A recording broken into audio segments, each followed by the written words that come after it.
കഴിഞ്ഞ 10 വർഷമായിട്ട് കേരളത്തിൻ്റെ മുഖ്യമന്ത്രിയാണ്. ഇതൊരു ചരിത്രമാണ്. ഇതിനു മുമ്പ് ആരും 10 വർഷം തുടർച്ചയായിട്ട് ഇരുന്നിട്ടില്ല.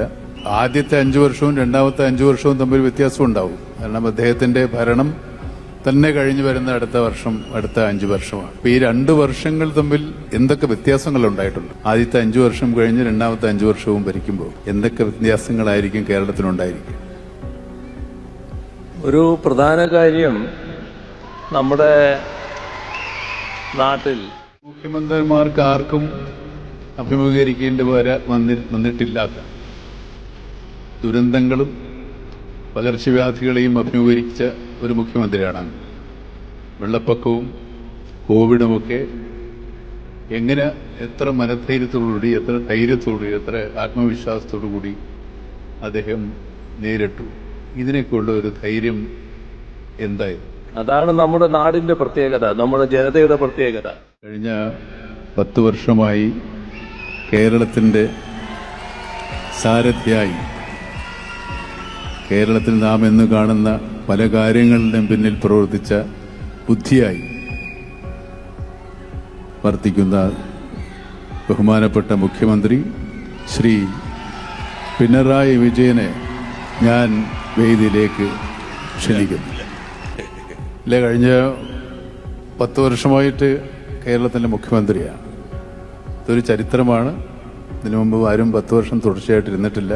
ആദ്യത്തെ 5 വർഷവും രണ്ടാമത്തെ 5 വർഷവും തമ്മിൽ വ്യത്യാസം ഉണ്ടാവും. കാരണം അദ്ദേഹത്തിന്റെ ഭരണം തന്നെ കഴിഞ്ഞു വരുന്ന അടുത്ത 5 വർഷമാണ്. അപ്പൊ ഈ 2 വർഷങ്ങൾ തമ്മിൽ എന്തൊക്കെ വ്യത്യാസങ്ങൾ ഉണ്ടായിട്ടുണ്ട്? ആദ്യത്തെ 5 വർഷം കഴിഞ്ഞ് രണ്ടാമത്തെ 5 വർഷവും ഭരിക്കുമ്പോൾ എന്തൊക്കെ വ്യത്യാസങ്ങളായിരിക്കും കേരളത്തിനുണ്ടായിരിക്കും?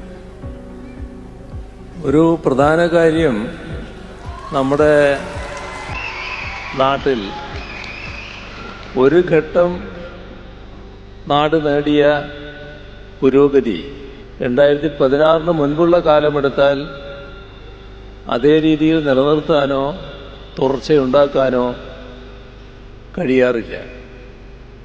നേരെ മറിച്ച് അധോഗതിയിലേക്ക് പോയ അനുഭവമുണ്ട്. എന്നാൽ 2021 തുടർ ഭരണം സമ്മാനിച്ചപ്പോൾ 2016-21 കാലത്ത് എന്താണോ നടപ്പാക്കിയത് അവ കൂടുതൽ കാര്യക്ഷമമായി മുന്നോട്ട് കൊണ്ടുപോകാനും നല്ല ഫലം സൃഷ്ടിക്കാനും കഴിഞ്ഞു. അതിൻ്റെ ഭാഗമാണ് അതിദാരിദ്ര്യമുക്തമായ കേരളം. മുഖ്യമന്ത്രിമാർക്ക് ആർക്കും അഭിമുഖീകരിക്കേണ്ടി വന്നിട്ടില്ലാത്ത ദുരന്തങ്ങളും പകർച്ചവ്യാധികളെയും അഭിമുഖീകരിച്ച ഒരു മുഖ്യമന്ത്രിയാണ്. വെള്ളപ്പൊക്കവും കോവിഡുമൊക്കെ എങ്ങനെ, എത്ര മനധൈര്യത്തോടുകൂടി, എത്ര ധൈര്യത്തോടുകൂടി, എത്ര ആത്മവിശ്വാസത്തോടു കൂടി അദ്ദേഹം നേരിട്ടു? ഇതിനൊക്കെയുള്ള ഒരു ധൈര്യം എന്തായിരുന്നു? അതാണ് നമ്മുടെ നാടിന്റെ പ്രത്യേകത, നമ്മുടെ ജനതയുടെ പ്രത്യേകത. നാടും ജനങ്ങളും കാണിച്ച ഒരുമയും ഐക്യവും അതാണ് ഏത് പ്രതിസന്ധിയെയും നേരിടാൻ കേരളത്തെ പ്രാപ്തമാക്കിയത്.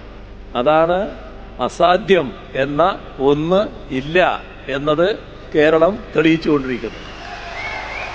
പിന്നെ ഒരു മുഖ്യമന്ത്രി എന്ന നിലയിൽ, ഒരു വ്യക്തി എന്ന നിലയിലും ഒരുപാട് പ്രതിരോധങ്ങളും ഒരുപാട് ആക്ഷേപങ്ങളും പരിഹാസങ്ങളും ഒക്കെ നേരിട്ടിട്ടുള്ള ഒരു മുഖ്യമന്ത്രിയാണ്.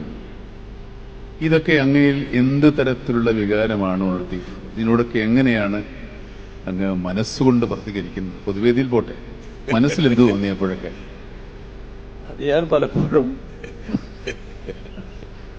പറഞ്ഞിട്ടുള്ളതാണ്. അതൊന്നും എന്നെ ബാധിക്കാറില്ല.